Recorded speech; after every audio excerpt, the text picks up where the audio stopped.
Le gouvernement face à la presse, le nouveau format qui a repris cet après-midi porte sur l'actualité nationale, sur celle marquante de l'immigration clandestine et l'hivernage 2023 et les plans de lutte contre les inondations. Des précisions de taille ont été apportées. Le chavirement de la pirogue d'émigrés à Ouakam affiche un bilan provisoire de 18 morts et plusieurs portées disparues. Rassurant sur la progression des recherches, le ministre de l'Intérieur Antoine Félix Diome annonce des mesures extrêmes pour l'arrestation des différents responsables du drame. Nous sommes à la deuxième journée de grève des transporteurs et les bus Tata sont toujours en état stationnaire. Les usagers subissent déjà les affres liées à cet arrêt systématique. La direction générale de l'AFTU appelle les transporteurs à privilégier le dialogue. Ils ont accepté de porter le drapeau national au nom du Sénégal au prochain jeu de la francophonie prévu à Kinshasa en RDC. Les secteurs culturels et sportifs seront fortement représentés. C'était les grands titres de ce journal. Le développement, c'est dans un instant. Bonsoir et bienvenue. Le gouvernement, représenté par le porte-parole Abdoukarim Fofana Issa Diop, ministre de l'eau et de l'assainissement chargé de la prévention et de la gestion des inondations, et Serim Baïdiam, membre du cabinet, a fait face à la presse nationale et internationale cet après-midi. La situation du pays est passée au peigne fin, notamment l'immigration clandestine et l'hivernage 2023. Des rassurances ont été données sur la question de la collaboration de l'État du Sénégal avec l'Agence européenne de garde-frontières et de garde-côtes, qui est jugée permanente dans la lutte contre l'immigration clandestine par des patrouilles permanentes. Le porte-parole a rappelé les mesures sécuritaires qui seront renforcées dans les zones de départ des candidats à l'immigration. Dans la même foulée, la question centrale de l'immigration est abordée. La prévention des inondations, une des actions phares annuelles de l'État, connaîtra des réajustements. En plus de l'accélération des travaux de curage et de désensablement qu'opère l'ONAS dans tout le territoire national, 5 autres bassins versants seront érigés pour limiter les dégâts que causent chaque année les inondations, surtout dans la capitale dakaroise qui est la zone la plus touchée. Nous y reviendrons dans nos prochaines éditions. Je l'évoquais dans les grands titres, les recherches qui se poursuivent toujours en mer ont affiché un bilan évolutif au cours de la journée du lundi. Le chavirement de la pirogue d'émigrés qui a échoué au large de Ouakam fait état désormais de 18 morts. Un troisième rescapé qui fait partie du deuxième tentative de sauvetage en mer dans l'après-midi a été acheminé dans une structure de santé de la place pour des soins. Sur un chiffre pour le moment officieux sur le nombre exact d'émigrés sénégalais qui se trouvaient à bord de la frêle embarcation, le ministère de l'Intérieur, en visite sur les lieux, parle de plusieurs portées disparues. Les recherches se poursuivent toujours en mer avec la Marine nationale, les sapeurs-pompiers et des bénévoles pêcheurs pour retrouver d'autres corps, ainsi que des survivants de cette tragédie issue de l'immigration clandestine. Sur cette question, il urge, selon le Premier ministre Amadou Ba, de procéder à la validation politique de la stratégie nationale de lutte contre l'immigration irrégulière. Son plan d'action opérationnel sera présenté jeudi prochain en présence des acteurs de la société civile sénégalaise, des organisations et autres partenaires. Ce plan vient renforcer la création par décret présidentiel du comité interministériel de lutte contre l'immigration irrégulière.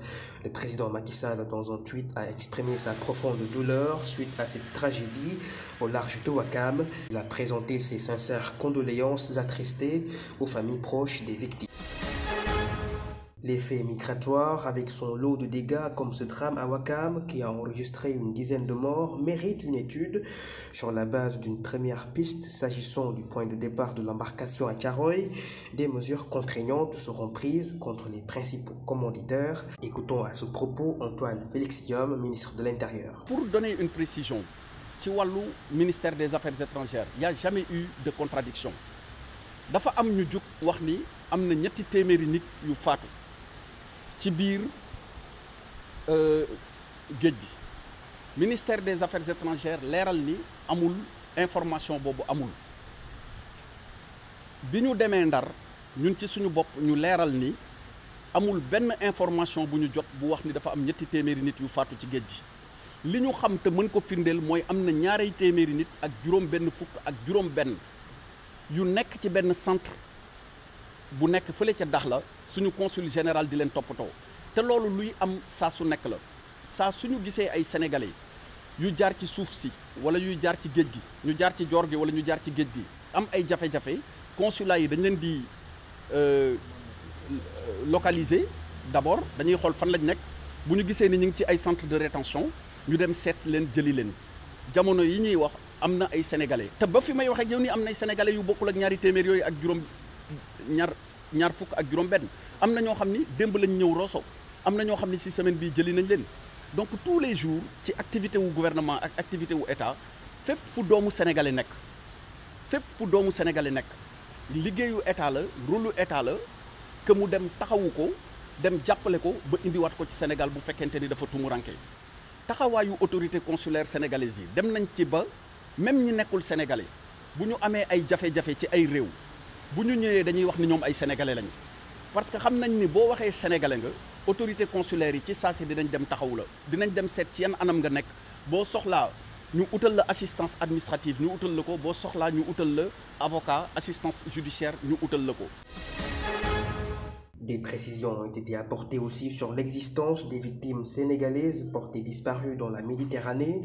Le chiffre 300, fortement médiatisé, repose sur aucune source selon le ministre de l'Intérieur.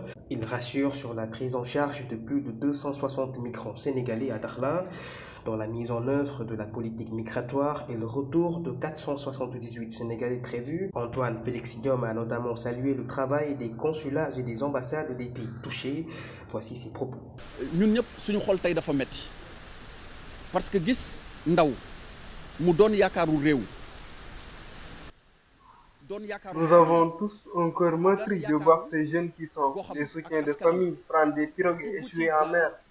Nous constatons qu'il y a des femmes et des enfants. Personne ne souhaite voir ces événements se produire. Tout ce qui vous encourage à emprunter cette voie illégale vous trompe largement. C'est pourquoi nous avons décidé de procéder à l'ouverture d'enquêtes pour arrêter les convoyeurs qui seront punis sévèrement selon la loi. te loolu dinañ jëflante ak ñoom jëflante yu mat sëkk képp kuñ ci teg loxo dinañ la daan ay daan yoo xamante ni dootoo ko defati. Restons toujours dans cette actualité, une précarité des conditions de travail, un motif non avenu et signe de détournement d'objectifs, selon l'Association pour le financement des transports urbains qui compose 14 GIE. La contestation serait portée par une partie des transporteurs sur les contrats de travail qui étaient en phase d'étude sous la supervision du Conseil exécutif des transports urbains de Dakar. L'AFTU appelle les acteurs au calme et au dialogue pour une sortie de crise. Momar Diagne, membre de la commission de l'AFTU. Beaucoup de ces GIE et de ces membres ont des contrats de travail en bonne et due forme. Certes, il y a certains qui n'ont pas encore de contrat. Mais il y a des opérateurs qui respectent la législation du travail, qui respectent jusqu'à présent la législation du travail. Donc quand ils parlent de précarité, moi, je ne vois pas de précarité. Certes, il y a certains qui n'ont pas encore de contrat et que les chers collègues qui n'ont pas encore de contrat, ils sont prêts à signer ces contrats. Et ils ont montré la bonne volonté depuis très longtemps. On les attendait, ces syndicalistes, d'après une réunion qu'on a tenue ici. Ils devaient recenser le personnel et nous revenir avec une liste pour qu'on puisse faire les contrats. Donc nous, on s'attendait à ce qu'ils nous donnent cette liste-là. Ils passent par derrière et ils transmettent un préavis de grève qu'on n'a même pas vu. Si c'était dialogué seulement, ils n'allaient pas partir en grève. Ils ont forcé pour aller en grève. C'était le Sud qui était la partie garante. On les a attendus. On a travaillé le samedi jusqu'à 16h avec eux, jusqu'à 19h. Ils nous ont donné rendez-vous le dimanche à 12h. On est resté là-bas jusqu'à 16h. On ne les a pas vus. Ils obligent ceux qui ont des contrats, on les oblige à aller en grève de force ou de force. Sinon, ils vont casser le matériel. Et ça, j'attire l'attention du gouvernement. Je l'annonçais en début d'édition, les dommages collatéraux sont apparents au niveau des usagers. Depuis le début de la grève, les transporteurs des bus Tata de l'AFTU, en plus de subir les longues attentes de plomb dans les arrêts-bus, les clients se heurtent à la hausse arbitraire des prix d'autres moyens de transport. Les transporteurs maintiennent toujours leur motif, qui est la valorisation des conditions de travail. Reportage Emmanuel Sarr et Fatima Bintoundour. Une journée plutôt ensoleillée dans ce grand axe routier de Yoff.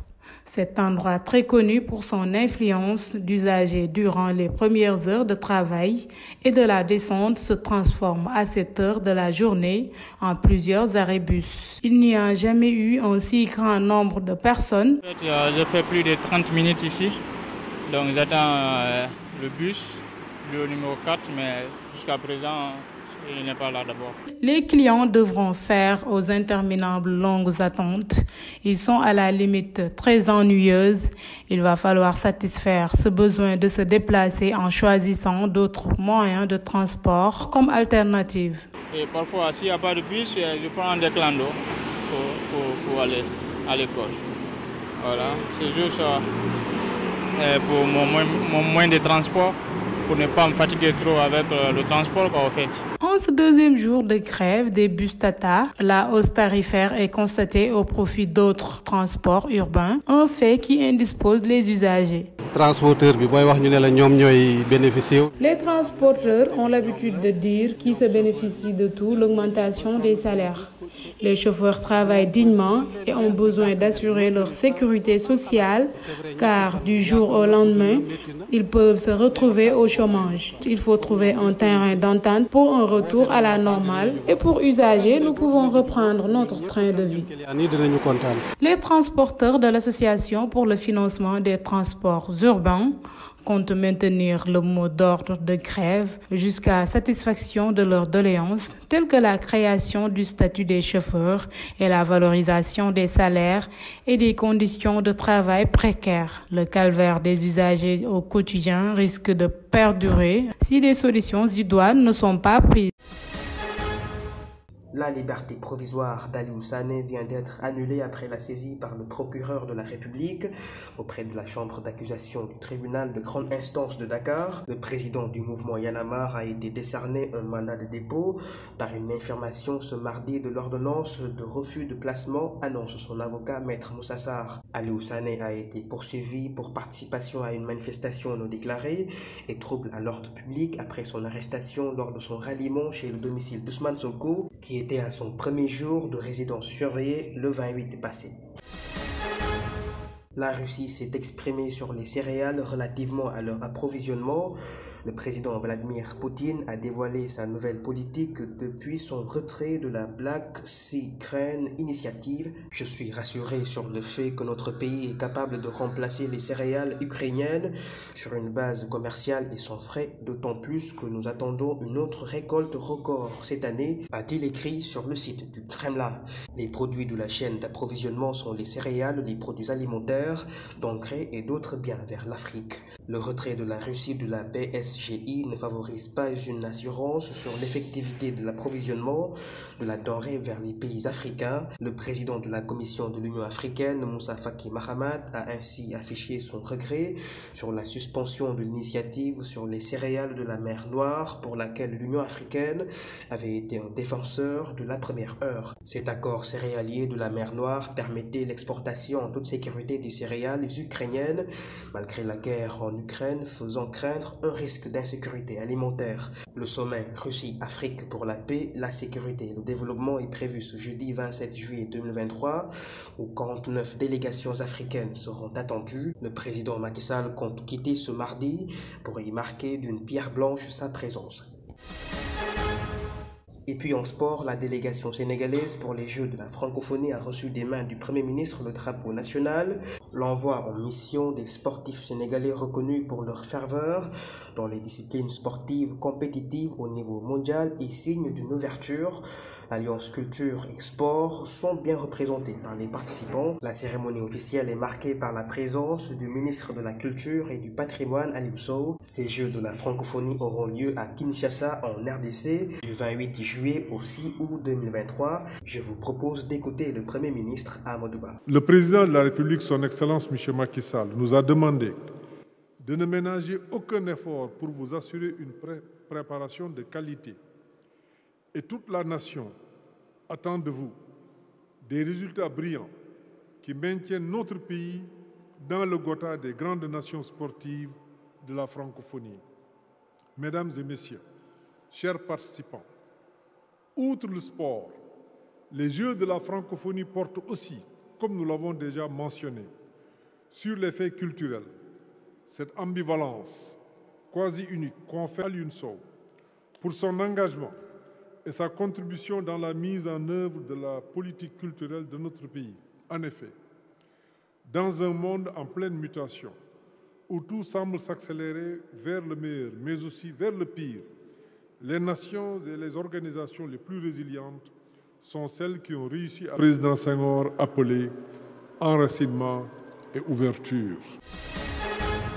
Terminons cette édition avec la page sport. Une nouvelle aventure démarre pour l'international sénégalais de football Ismaïla Sarr à l'Olympique de Marseille.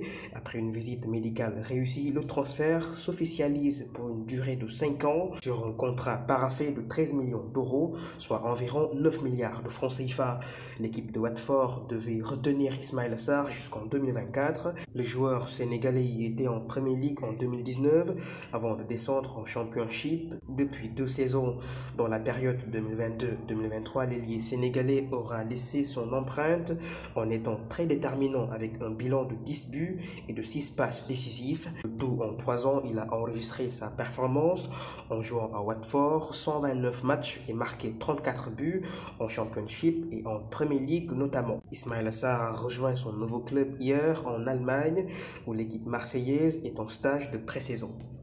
C'est la fin de ce journal. Merci infiniment de l'avoir suivi. Je vous souhaite de passer une excellente soirée.